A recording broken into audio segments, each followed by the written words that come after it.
भारताकडून चीनच्या 2 सरकारी प्रोपगंडा माध्यमांवर बंदी घालण्यात आलेली आहे। ग्लोबल टाइम्स आणि शिन्हुआ न्यूज एजन्सीवर कारवाई करण्यात आली आहे। भारताविरोधात खोटी माहिती आणि अपप्रचार करत असल्यामुळे कारवाई करण्यात आली।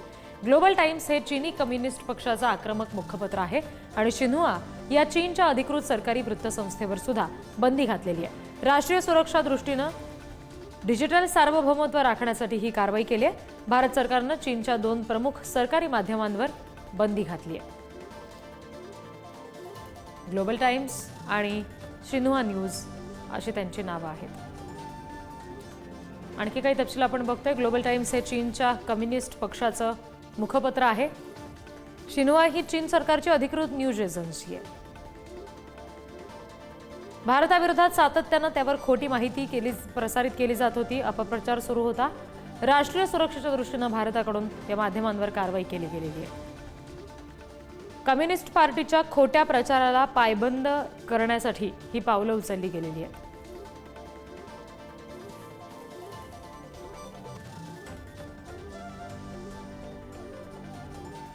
या सगळ्या संदर्भात बोलण्यासाठी आपल्यासोबत आंतरराष्ट्रीय विषयांचे अभ्यासक शैलेंद्र देवळाणकर सर जोडले गेलेले आहेत। सर, आता आपण बघतोय की ऑपरेशन सिंदूर नंतर घडणाऱ्या या सगळ्या घडामोडी आहेत, या भारताचा आत्मविश्वास एकीकडे वाढवणार आहेत असं म्हणता येईल का? अशा पद्धतीने जी काही कोंडी करण्याचा प्रयत्न आपण सातत्याने भारताकडून करतोय त्यापासून नक्कीच आहे। त्या वेळेला भारताचा आत्मविश्वास वाढतो, ज्या वेळेला भारताचा प्रभाव हा दक्षिण आशियाच्या बाहेर जातो, त्या वेळेला भारताचा प्रभाव हा नियंत्रित करण्यासाठी सातत्याने विकासामध्ये काही खोडा घालण्यासाठी चीनकडनं अशा स्वरूपाच्या कुरघोड्या ह्या सातत्याने होत असतात। ऑपरेशन सिंदूरच्या दरम्यान भारतीय सैन्य दल संपूर्ण जगाने पाहिली, त्याचप्रमाणे याच संघर्षादरम्यान चीनकडनं पाकिस्तानला ज्या पद्धतीची शस्त्रास्त्र पुरवली गेलेली होती ती किती कुचकामी आहेत हे देखील संपूर्ण जगाने पाहिलं। मग त्यांची रडार सिस्टम असेल, त्यांचे फायटर जेट्स असतील, या सगळ्या इव्हन चीनचे ड्रोन पण असतील, हे भारतीय हवाई हल्ल्यांपुढे अजिबात टिकलेले नाहीये। भारताच्या एअर डिफेन्स सिस्टम पुढे हे अजिबात टिकलेले नाहीये। त्यामुळे हाही एक महत्वाचा झटका हा निश्चितपणे चीनला होता। याही वरती जाऊन चीनचे जी शस्त्रास्त्रांची निर्यात आहे त्या निर्यात, विशेष करून आफ्रिकन देशांना जी निर्यात आहे त्यावरही याचे विपरीत परिणाम होण्याची काही संकेत हे मिळताना दिसत होते। दुसरी महत्वाची गोष्ट म्हणजे गेल्या 1 महिन्यांपासून ज्या पद्धतीने अमेरिका आणि चीन यांच्यामधला तणाव हा विशेष करून व्यापाराच्या मुद्द्यावरनं, टेरिफच्या मुद्द्यावरनं वाढलेला होता, त्यावेळेला अनेक कंपन्यांनी, बहुराष्ट्रीय कंपन्यांनी चीनपासून आपलं लोकेशन जे आहे, ज्याला ट्रेड डायव्हर्सिफिकेशन आपण म्हणतो, आपलं लोकेशन वळवून ते भारतामध्ये आणण्याचा प्रयत्न केलेला होता। त्यामध्ये आयफोन जी अत्यंत महत्वपूर्ण कंपनी आहे तिने जवळपास सर्व आपलं प्रोडक्शन चीनमधनं हलवून भारतामध्ये आणण्याचा प्रयत्न सुरू केलेला होता। आणि ज्या सगळ्या गोष्टींमुळे चीन हा निश्चितपणे बिथरलेला होता। आणि ज्या वेळेला चीनकडनं अशा स्वरूपाने चीन बिथरतो, ज्या वेळेला भारताचा प्रभाव वाढण्याचे, मग तो आर्थिक क्षेत्रातला असेल, संरक्षण क्षेत्रातला असेल, प्रभाव वाढण्याची चिन्ह दिसतात, त्या वेळेला चीनकडनं अशा स्वरूपाच्या कुरघोड्या ह्या होत असतात। आणि गेल्या 2 दशकांपासून आपण सातत्याने पाहिलं तर याचे अनेक आपल्याला उदाहरणं हे दिसून येतात। मला असं वाटतं ऑपरेशन सिंदूर यांना मिळालेलं यश, भारताचा आर्थिक विकास, त्याचप्रमाणे टेरिफचा चीनला बसलेला फटका, अनेक बहुराष्ट्रीय कंपन्यांनी भारताकडे दिलेलं लक्ष, ग्लोबल सप्लाय चेन मध्ये भारताचं वाढतं स्थान, या सगळ्या गोष्टींमुळे चीन हा अस्थिर झालेला होता। आणि त्या दृष्टिकोनातनं चीनने ही कुरघोडी केलेली आहे। यापूर्वी देखील चीनने अरुणाचल मधल्या अनेक गावांची नावं बदलण्याचा प्रयत्न केला होता, पण परराष्ट्र व्यवहार मंत्रालयाने जे उत्तर दिलंय की तुम्ही अशा पद्धतीने कोणतेही काल्पनिक कृत्य केलं तर त्यामुळे वस्तुस्थिती किंवा इतिहास बदलणार नाही, हे आपण सातत्याने चीनला सांगितलं, पण तरी देखील चीनमध्ये सुधारणा होत नाहीये। आता जसं तुम्ही म्हणताय सर की चीनमध्ये काही सुधारणा होत नाही, चीनने केलेल्या कुरघोड्यांचा तुम्ही उल्लेख केलात, तर चीन सोबत सतत ह्या ज्या काही गोष्टी चीनकडून केल्या जात आहेत त्याच्यावर या अशा बाबींनी उपाययोजना होईल असं आपल्याला वाटतं? एक बाब आपण लक्षात घेणं अत्यंत गरजेचं आहे की भारत आणि चीन मधला जो मूळ प्रश्न आहे तो सीमावादाचा प्रश्न आहे। भारत आणि चीन मध्ये 3883 किलोमीटरची सीमा आहे। त्या सीमारेषेचा सगळ्यात महत्वाचा भाग असा आहे की ती अधोरेखित करण्यात आलेली नाही, म्हणून त्याला LAC असं म्हणतात, लाईन ऑफ ऍक्च्युअल कंट्रोल। आणि भारत आणि पाकिस्तानमध्ये जी ती LOC आहे, लाईन ऑफ कंट्रोल, कारण ती अधोरेखित केली गेली। मात्र चीन आणि भारतामधली सीमारेषा ही अधोरेखित न केली गेलेली असल्यामुळे चीनला सातत्याने ही संधी मिळत असते की भारत भारतीय हद्दीमध्ये घुसखोरी करण्याचा. त्यामुळे चीन हा सातत्याने त्या प्रयत्नांमध्ये आहे. दुसरा मुद्दा असा असतो की संपूर्ण आशिया खंडामध्ये चीनला टक्कर देऊ शकेल किंवा चीनशी सामना करू शकेल अशी एकमेव शक्ती म्हणजे भारत आहे. अमेरिका असेल, पश्चिम युरोपीय देश असेल, यांना देखील ही कल्पना असल्यामुळे 2 दशकांपासून अमेरिकेचे अधिकृत धोरण आहे की आपण भारताला चीनचा काउंटरवेट म्हणून प्रोजेक्ट करणं.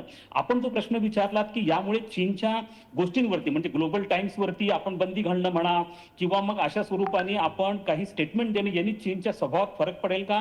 शक्यता फार कमी आहे. याचं कारण असं आहे की आपल्याला लॉंग टर्म आणि शॉर्ट टर्म अशा दोन्ही प्रकारचे उपाययोजना करावी लागते. शॉर्ट टर्म मध्ये जे आपण उपाययोजना केली राष्ट्रीय सुरक्षेला अनुसरून ग्लोबल टाइम्स तो सातत्याने आपल्या विरुद्ध आग पारकट असतो, खोटी टीका करत असतो आणि ते प्रोपगंडा मशिनरी आहे चीनची आणि ते जगभर अशा स्वरूपाने चीनची प्रोपगंडा मशिनरी कार्यरत असती. त्यामुळे आपण जी कृती केली ती योग्य आहे. मात्र लॉंग टर्म मध्ये मला असं वाटतं की असे समविचारी देश की जे चीनच्या विस्तारवादामुळे प्रभावित झालेले आहेत, मग जपान, दक्षिण कोरिया, फिलिपाईन्स, अमेरिका, ऑस्ट्रेलिया या सगळ्या देशांना एकत्र आणून एक चीनच्या विरोधामध्ये दीर्घकाळामध्ये फळी उभं करणं हे अत्यंत गरजेचं राहणार आहे. सर, या सगळ्यामध्ये पाकिस्तान आणि दहशतवादासोबत सुरू असलेल्या संघर्षामध्ये चीन सोबतचा सुद्धा तणाव वाढेल असं दिसतंय का? नाही, याचं कारण असं आहे की पाकिस्तान ऑपरेशन सिंदूर दरम्यान पाकिस्तानकडनं ज्या देशांनी उघडपणे पाकिस्तानच्या बाजूने भूमिका घेतली होती त्यामध्ये चीन, तुर्कस्तान आणि अझरबैजान हे 3 देश होते. त्यामध्ये चीनची भूमिका ही उघडपणे होती. चीनचे शस्त्रास्त्र पाकिस्तानकडनं या ऑपरेशन सिंदूर दरम्यान किंवा ह्या संघर्षादरम्यान वापरले गेलेले होते. चीन आणि पाकिस्तान यांची मैत्री अत्यंत जुनी आहे. त्यामुळे शत्रूचा शत्रू तो आपलाही शत्रू अशा स्वरूपाने चीनची भूमिका राहिल्यामुळे भारत आणि चीन आणि पाकिस्तान यांच्यामध्ये हितसंबंधांची परस्पर व्यापकता आहे भारताला गृहीत धरून. त्यामुळे दोघांचा एकच उद्देश आहे, तो म्हणजे भारताच्या विकासामध्ये अडथळे निर्माण करणं. आज भारताने पुढच्या 25 वर्षाच्या विकासाची जी व्यापक उद्दिष्ट आखलेली आहे, ज्याला विकसित भारत असं म्हणतो, आज जगामध्ये सगळ्यात जास्त जीडीपी ग्रोथ रेट असणारा आपला देश आहे. त्यामुळे याचं ही ग्रोथ ट्रॅजेक्टरी जी आहे, ग्रोथ ट्रॅजेक्टरी डिस्टर्ब कशी करता येईल या दृष्टिकोनातून प्रयत्न करण्यासाठी दोन्ही देश प्रयत्नशील असतात. आणि मला वाटतं चीनला त्याची जास्त भीती आहे. त्यामुळे मला तुम्ही म्हणतात ते बरोबर आहे की पाकिस्तानकडनं ह्या स्वरूपाचा सगळ्या दहशतवादाच्या कुरघोड्या झाल्यानंतर आता चीन हा ऍक्टिव्ह झालेला आहे. मात्र एक गोष्ट मी स्पष्टपणे सांगतो की भारताची आपलं जे सैन्य दल आहे ते पाकिस्तान आणि चीन यांचा एकत्रितपणे पण सामना करण्यासाठी तयार आहे. हा 1962चा भारत नाही आहे. हा भारत अण्वस्त्रधारी आहे. हा भारत सर्व दृष्टीने सक्षम आहे. जी, अगदी. सर, आणखी एक प्रश्न असा की या सगळ्याकडे म्हणजे भारत पाकिस्तान हे जे तणावाचे संबंध आपण मधल्या काळात बघतोय, चीन बरोबरच्या सातत्यानं भारतासोबत होणाऱ्या या काही गोष्टी आहेत, चीनकडून सुरू असलेल्या कुरघोडी आहेत, या सगळ्याचा जागतिक पातळीवर सुद्धा काही गोष्टींवर परिणाम होताना दिसतोय.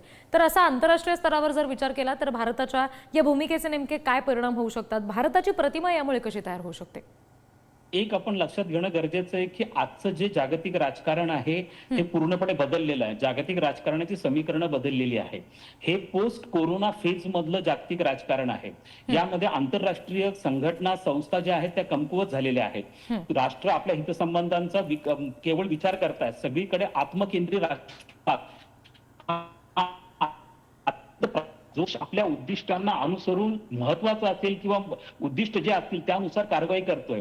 रशियानी युक्रेनवरती असेल, इस्रायलचा हमासचा संघर्ष असेल, त्यामुळे इतर देश काय म्हणतात ज्याच्या संदर्भात भारताने विचार करता कामा नये. हेही पण भारताने विचार करता कामा नये की अमेरिका आता पूर्णपणे बदललेला अमेरिका आहे. अमेरिकेत डोनाल्ड ट्रम्पच्या जो अध्यक्षपदातला अमेरिका आहे त्याला कोणत्याही जागतिक राजकारणात त्या घडामोडींकडे हस्तक्षेप करायचा नाही. युरोपियन देश रशिया युक्रेन युद्धामुळे थकलेले आहेत. त्यामुळे भारताला आपल्या संरक्षणाचा स्वतः विचार करावा लागणार आहे आणि आपल्याला आपली रणनीती स्वतः आखावी लागणार आहे. त्यामुळे जागतिक समुदाय या दृष्टिकोनातून भारताच्या पाठीशी उभा राहील, निश्चितपणे राहील. परंतु भारताने त्यांच्यावर विसंबून राहता कामा नये. भारताने आपली रणनीती स्वतः आखणं गरजेचं आहे. जी, अगदी. सर, धन्यवाद या सगळ्या सविस्तर चर्चेसाठी. पुढारी न्यूजशी आपण सविस्तर संवाद साधलात यासाठी.